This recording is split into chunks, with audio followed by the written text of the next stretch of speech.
Hello everyone, this is Neha and you're watching my channel NG Legal Education. So today we are going to talk about Waqf Amendment Act 2025. सो क्या है ये वक्फ amendment act 2025? बहुत hype है, अभी बहुत ज़्यादा violence हुआ है। अगर आपने न्यूज़ में पढ़ा हुआ और 73 पिटीशंस फाइल की गई हैं तो समझना पड़ेगा कि क्या है इस एक्ट में, क्या चेंजेस आए हैं जिसकी वजह से इतना हाइप क्रिएट हुआ जा रहा है। लेकिन उससे पहले समझते हैं कि वक्फ क्या है।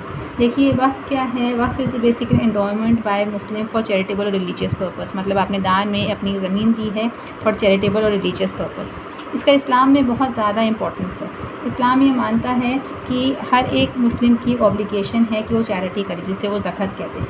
वो ये कहते हैं कि अगर वो ऐसा करते हैं तो उनको इवन आफ्टर डेथ आपको रिवॉर्ड्स मिलेंगे, जिसे वो सदा का ज़रिया कहते हैं, जिसे हम अपने यहाँ पे पुण्य कहते हैं, तो बाद में भी मिलेंगे। तो इसकी बहुत ज़्यादा इंपॉर्टेंस है। वक्फ में प्रॉपर्टी देने का मतलब ये होता है कि हमने अल्लाह के नाम पे प्रॉपर्टी दे दी है। इसका मतलब अल्लाह तो हमेशा रहेंगे, तो एक बार वंस अ वक्फ ऑलवेज़ अ वक्फ। अब आप ना इस प्रॉपर्टी को सोल्ड कर सकते हैं, ना गिफ्ट कर सकते हैं, ना ही कोई इसे इनहेरिट कर सकता है। ये सिर्फ़ और सिर्फ रिलीजियस और चैरिटेबल पर्पज़ के लिए ही इस्तेमाल की जाएगी। तो ये कंसेप्ट है इसका। तो अब ये समझते हैं कि इसकी कमेंसमेंट कैसे हुई है। देखिए कोई भी बिल हमारे यहाँ जो पास होता है तो पहले लोकसभा में बिल प्रपोज़ किया जाता है, फिर राज्यसभा में जाता है, फिर पार्लियामेंट में बहुत डिबेट होती है, उसके बाद ही प्रेसिडेंट का असेंट मिलता है और फिर वो इफेक्ट में आता है। तो इस केस में भी यही हुआ। लोकसभा में 288 मेंबर्स थे जिन्होंने सपोर्ट किया, राज्यसभा में 128 वोट्स मिले और फाइनली अप्रैल 5 को प्रेसिडेंट द्रौपदी मुर्मू ने इनको इफेक्ट में लेकर आया। लेकिन सवाल ये आता है कि एक्ट तो पहले भी था, तो इसकी ज़रूरत क्यों पड़ी? ज़रूरत इसलिए पड़ी क्योंकि हमें रेगुलेट करनी थी वक्फ प्रॉपर्टी इन इंडिया। इसका क्या मतलब है? हर स्टेट का अपना एक वक्फ बोर्ड होता है और फिर बाद में एक सेंट्रल वक्फ बोर्ड होता है। कहीं ना कहीं मैनेजमेंट ठीक से नहीं हो पा रही थी। मुसलमानों में माना जाता है कि वक्फ में जो प्रॉपर्टी है वो सिर्फ़ और सिर्फ धर्म के काम के लिए या फिर चैरिटेबल पर्पज़ के लिए इस्तेमाल करें, लेकिन देखा जा रहा था कि कुछ ना कुछ झोल-झाल हो रहा था। इसके तब ऐसा एक केस सामने आया जिसका नाम है कर्नाटका वक्फ बोर्ड लैंड स्कैम। इस स्कैम में क्या हुआ कि 54,000 एकड़ लैंड जो था वक्फ के पास था और जो इनके पास कर्नाटका वक्फ बोर्ड के पास था, जिसमें से 27,000 एकड़ लैंड जो है यानी 50% वो मिसअप्रोप्रिएट हो रहा था by politicians, board member, illegally बेचा जा रहा था और इसकी वर्थ जो थी वो थी 2 लाख करोड़। तो इसकी एक रिपोर्ट बनाई गई जो कर्नाटका स्टेट माइनॉरिटीज़ कमेटी ने बनाई गई 2012 में, जिसके चेयरमैन थे अनवर मणिपर्णी, और ये सबमिट की गई कर्नाटका चीफ मिनिस्टर को। इसके अलावा बहुत सारे इश्यूज़ थे जो सामने आए, जैसे कि थिरुचंथुराय विलेज तमिलनाडु में पता चला कि एक फार्मर है राजागोपाल, जब वो अपनी एग्रीकल्चर लैंड को बेचने के लिए गया तो पता चला ये तो वक्फ की है, क्योंकि 1956 में नवाब अनवरदीन खान ने पूरा विलेज ही वक्फ को दे दिया था। तो सवाल ये उठता है कि अगर पूरा विलेज ही वक्फ को है तो एग्रीकल्चर लैंड उसकी कैसे हुई? फिर बेंगलोर ईदगाह ग्राउंड केस में भी ये हुआ था कि कोई नाम ही ट्रांसफ़र नहीं है कि ये वक्फ की है कि किसकी है, लेकिन 1850 से ही वो वक्फ की प्रॉपर्टी बनी हुई है। उस तरह से सूरत म्यूनसिपल कोऑपरेशन केस में भी यही हुआ था। ये एक सूरत म्यूनसिपल कोऑपरेशन की बिल्डिंग थी जो एक सराय की तरह हज ट्रैवल्स के लिए इस्तेमाल की जाती थी। ये आज़ादी से पहले का था, देश आज़ाद हुआ, ये प्रॉपर्टी गवर्नमेंट ऑफ इंडिया को चली गई। अब ये डिस्प्यूट हो गई, गवर्नमेंट की प्रॉपर्टी है कि वक्फ की प्रॉपर्टी है। वक्फ कहता है कि एक बार वक्फ तो ऑलवेज़ अ वक्फ। ऐसी बेत द्वारका में ये कहा गया कि भाई इसके जो आइलैंड्स हैं वो वक्फ की प्रॉपर्टी है, जबकि हिंदू धर्म ने कहा है तो कृष्णा नगरी है, वक्फ की प्रॉपर्टी कैसे हो जाए। ऐसे बहुत सारे मुद्दे कंप्लेंट सामने आई। फिर जो centralised public grievance redress monitoring system है उसने अप्रैल 2022 से मार्च 2023 में भी बहुत सारे कंप्लेंट्स एनालाइज करी और पता चला 566 कंप्लेंट्स है, जिससे 194 कंप्लेंट्स तो इस पे है कि वक्फ लैंड के ऊपर बिल्कुल इंक्रोचमेंट हो रहा है, मिसमैनेजमेंट हो रही है वक्फ प्रॉपर्टी का, वक्फ लैंड को इलीगली ट्रांसफ़र किया जा रहा है। 93 कंप्लेंट्स मुतावलीस के अगेंस्ट हैं, जो कि मैनेजर्स होते हैं वक्फ प्रॉपर्टी के लिए, जो मैनेज करते हैं, जिनको अपॉइंट वक्फ बोर्ड करता है, उनकी ड्यूटीज़ होती हैं, वो ठीक से परफॉर्म नहीं कर पा रहे हैं।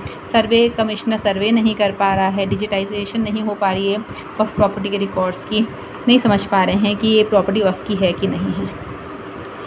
41,000 केस ट्रिब्यूनल्स के पास पेंडिंग है। पहले क्या होता था कि ट्रिब्यूनल्स ही हुआ करते थे, कोई भी केस जो होता था इससे रिलेटेड कभी भी हाई कोर्ट या सुप्रीम कोर्ट को नहीं जाता था, इन्हीं के ट्रिब्यूनल्स होते थे जो मैनेज करते थे।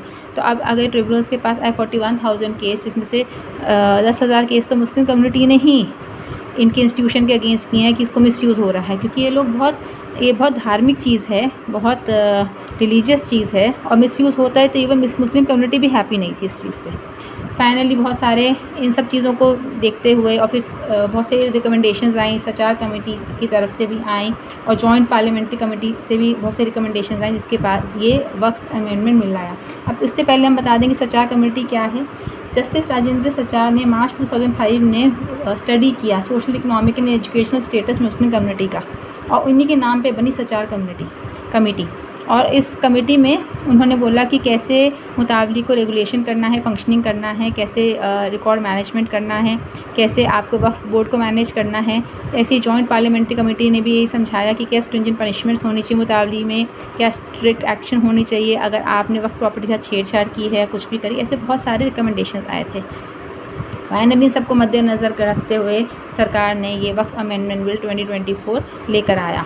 इसके की फ़ीचर्स क्या थे या क्या हैं, अभी है ये इसका है। सबसे पहले तो इस वक्त एक्ट को रीनेम कर देते हैं, उसका नाम रख देते हैं unified Waqf management empowerment efficiency and development act 1995। दूसरा उन्होंने बोला कि वक्फ का जो फॉर्मेशन है वो कैसे होगा, कि इस जो बंदा इस्लाम को प्रैक्टिस कर रहा है कम से कम 5 साल से, वो ही वक्फ डिक्लेयर कर सकता है। इसका मतलब और कोई डिक्लेयर नहीं कर सकता है। वक्फ बाय यूज़र यानी कि कोई प्रॉपर्टी जो सालों से वक्फ में चल रही है, इसका कोई रजिस्ट्रेशन नहीं है, उसको वक्फ मान लिया जाए, इसको हटा दिया जाना चाहिए। वक्फ अलाल औलाद को ऐड कर देना चाहिए, यानी कि अगर आपने अगर आपके मान लीजिए विमेन हेयर हैं और आपने उसको डोनेट नहीं किया है तो उसको इनहेरेंट राइट तो मिलेगा नहीं, वक्फ में चली जाएगी, तो पहले आप उनको दीजिए, उसके बाद आप वक्फ में दीजिए। फिर गवर्नमेंट प्रॉपर्टी एज वक्फ, उसमें कहा कि अगर कोई प्रॉपर्टी गवर्नमेंट प्रॉपर्टी की तरह आई है तो उसके ऊपर कलेक्टर जाएगा, एरिया डिटरमाइन करेगा कि वक्फ की प्रॉपर्टी है गवर्नमेंट प्रॉपर्टी, और फिर वो अपनी रिपोर्ट देगा स्टेट गवर्नमेंट को। उस तरह से कि पहले वक्फ बोर्ड के पास पावर थी कि वो बता सकते हैं प्रॉपर्टी वक्फ की है कि नहीं, लेकिन अब उनका राइट छीन लिया गया है। सर्वे पहले सर्वे कमिश्नर करता था, अब कलेक्टर करता है। यहाँ पर थोड़ा सा डिस्प्यूट है। अब उन्होंने बोला कि गवर्नमेंट प्रॉपर्टी है स्टाफ की, कलेक्टर जो गवर्नमेंट का ही बंदा है वो डिटरमाइन करेगा, तो थोड़ा सा पक्षपात है यहाँ पर। ये फीचर थोड़ा सा अनएक्सेप्टेबल हो गया था। इसके अलावा इनके कॉम्पोजिशन को लेके भी बहुत ज़्यादा हाइप क्रिएट हुई है। उन्होंने बोला कि 2 नॉन मुस्लिम आप ऐड करोगे इनके बोर्ड में, साथ में 2 women Muslim members besides all the Muslims, तो ये आप ऐड करोगे। तो नॉन मुस्लिम्स के ऊपर भी बहुत हाइप किया गया था कि जब आप हिंदू ट्रस्ट के अंदर मुस्लिम को ऐड नहीं करोगे तो मुस्लिम ट्रस्ट के अंदर हिंदू को या किसी और नॉन मुस्लिम को क्यों ऐड करोगे। ऐसे कॉम्पोजिशन ऑफ ट्रिब्यूनल्स जो पहले थे उसमें क्या था कि बिसाइड्स डिस्ट्रिक्ट जज और ये सब जो लोग थे, एक मुस्लिम कम्युनिटी का बहुत ही अच्छा मतलब जिसको बहुत अच्छे से मुस्लिम कम्युनिटी के बारे में पता है, लॉ के बारे में, वो भी मेंबर था। अब वो मेंबर हटा दिया गया है।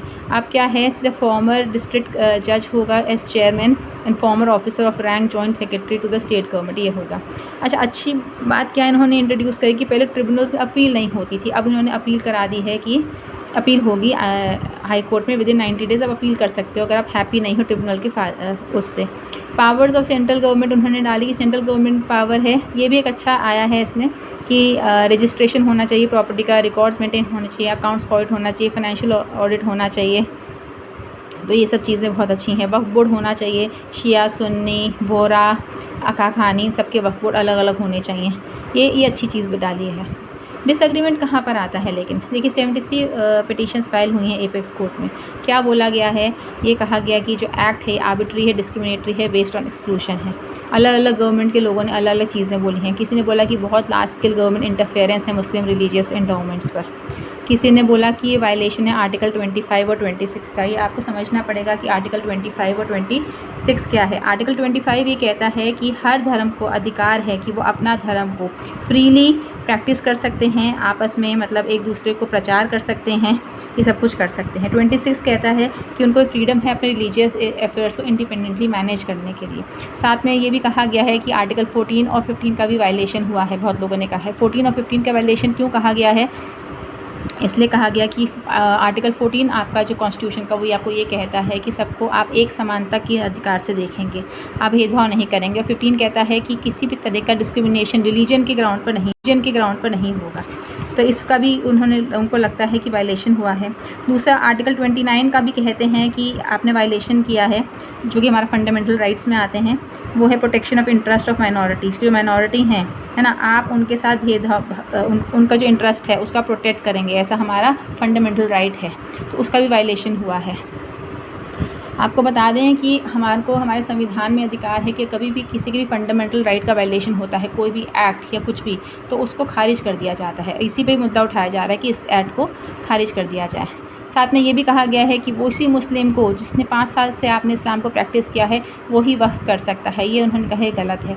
क्यों? क्योंकि वक्फ करने के लिए जो इनके मुस्लिम पर्सनल लॉ शरीयत एप्लीकेशन एक्ट 1937 के तहत जो सेक्शन 3 और 4 है उसमें ये कहा गया है कि कोई भी बंदा जो मुसलमान है और जो कॉम्पिटेंट टू कॉन्ट्रैक्ट है under section 11 of Indian contract act वो वक्फ कर सकता है। तो अब आपने नया कानून कहाँ से लेके आ रहे हैं? दूसरा, पहले इनका होता था वक्फ बाय यूज़र, यानी कि किसी ने भी डिक्लेयर कर दिया कि ये वक्फ को दे दी प्रॉपर्टी और वक्फ की प्रॉपर्टी हो गई। इसको रिमूव करने की जो बात की गई है वो कहते हैं आप ऐसे रिमूव नहीं कर सकते। जो 200 साल पहले दे दी गई है, आप आज की तारीख में नया कानून लेके आके हमारी इतने साल पुरानी चीज़ों को आप ऐसे नहीं छीन सकते। इस पर भी मुद्दा उठाया गया है। इस तरह से बात करते करते कहा गया है इसमें कि आर्टिकल 14, 15, 21 आपको देता है freedom of life and personal liberty, कि आप अपनी मर्ज़ी से अपनी ज़िंदगी गुजार सकते हैं। 25, 26, 29 जो मैंने अभी आपसे डिस्कस किया था। और 30 जो है आपको ये कहता है कि जो माइनॉरिटीज़ हैं उनका राइट है कि वो इस्टेब्लिश कर सकते हैं और अपने एजुकेशनल इंस्टीट्यूशंस को खुद एडमिनिस्टर कर सकते हैं। ठीक है, तो आप वो अधिकार नहीं छीन सकते। आर्टिकल 300A ये कहता है कि किसी भी लॉ के चलते आप ऐसा कोई भी लॉ नहीं बना सकते जिससे किसी भी बंदे की जो प्रॉपर्टी है वो उसे आप छीन ले उस लॉ के नाम पर, तो आप वो नहीं कर सकते। ये कॉन्स्टिट्यूशन के कुछ राइट्स हैं, हालांकि 300A हमारा फंडामेंटल राइट नहीं है, लेकिन जो बाकी हैं ये फंडामेंटल राइट हैं। और फंडामेंटल राइट जब भी वायलेट होता है किसी का, इसका इन्फ्रिंजमेंट होता है, तो ये प्रावधान है हमारे कॉन्स्टिट्यूशन ऑफ इंडिया में कि उस लॉ को खारिज कर दिया जाएगा, अवॉइड कर दिया जाएगा अगर हमारे किसी भी फंडामेंटल राइट का खंडन होता है। तो इसी के ऊपर केसेस चल रहे हैं सुप्रीम कोर्ट में। तो टॉप कोर्ट में जो 73 पिटीशन आई हैं वो इन्हीं सब मुद्दों पे हैं। तो अभी अब करंट स्टेटस क्या चल रहा है? करंट स्टेटस ये कर रहा है कि सबसे पहले तो टॉप कोर्ट ने सेंटर से ही पूछा है कि क्या आप हिंदू को अलाउ करोगे, सही मुसलमान को अलाउ करोगे किसी हिंदू के रिलीजियस ट्रस्ट में? तो आप इस तरह से ना अलाउ करें। साथ में ही बहुत ही इम्पोर्टेंट बात उन्होंने कही है कि अप्रैल 17, 2025 में सुप्रीम कोर्ट ने यही कहा है सेंटर से कहा है कि अभी इस नया जो आपका जो कानून है इसको लागू ना किया जाए, अभी आप होल्ड करें इसको।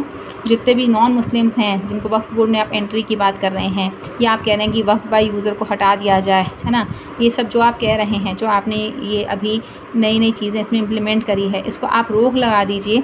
सेंटर ने कहा है कि देखिए इश्यूज़ बहुत सीरियस हैं, तो हम एक हफ़्ता दीजिए, हम अपना रिस्पांस देंगे, हम इस तरह से नहीं हटाएंगे, हम अपना जस्टिफिकेशन देंगे। तो कोर्ट ने कहा है ठीक है, May 5 को अगली तारीख है, May 5 को आप अपना ये दीजिए। साथ ही साथ उन्होंने जिन्होंने पिटीशंस दायर की हैं उनको भी ये कहा है कि जब ये सेंटर की रिपोर्ट आएगी तो आप उसके हिसाब से 5 दिन के अंदर, मतलब May 5 के बाद जब भी ये सुनवाई होगी उसके 5 दिन के बाद आप अपना भी रिटर्न स्टेटमेंट दे सकते हैं कि आप क्या कहना चाहते हैं। क्योंकि जो जुडिशल रिव्यू है हमारे देश में वो सबसे अच्छी चीज़ है हमारे देश में, जहाँ पर ये कहते हैं कि हम हर चीज़ को समानता की नज़रों से देखेंगे और जहाँ पर भी कोई भी चीज़ इम्बैलेंस होगी उसको ठीक किया जाएगा। तो यही है वक्फ अमेंडमेंट एक्ट के बारे में अभी आप लोगों की क्या राय है, आप क्या सोचते हैं, आप प्लीज़ शेयर कीजिएगा। ये एक मुद्दा है जो हमें पता होना चाहिए, देश में कुछ हो रहा है उसके बारे में हमें जानकारी होनी चाहिए और यही पर्पस इस चैनल का है। Thank you.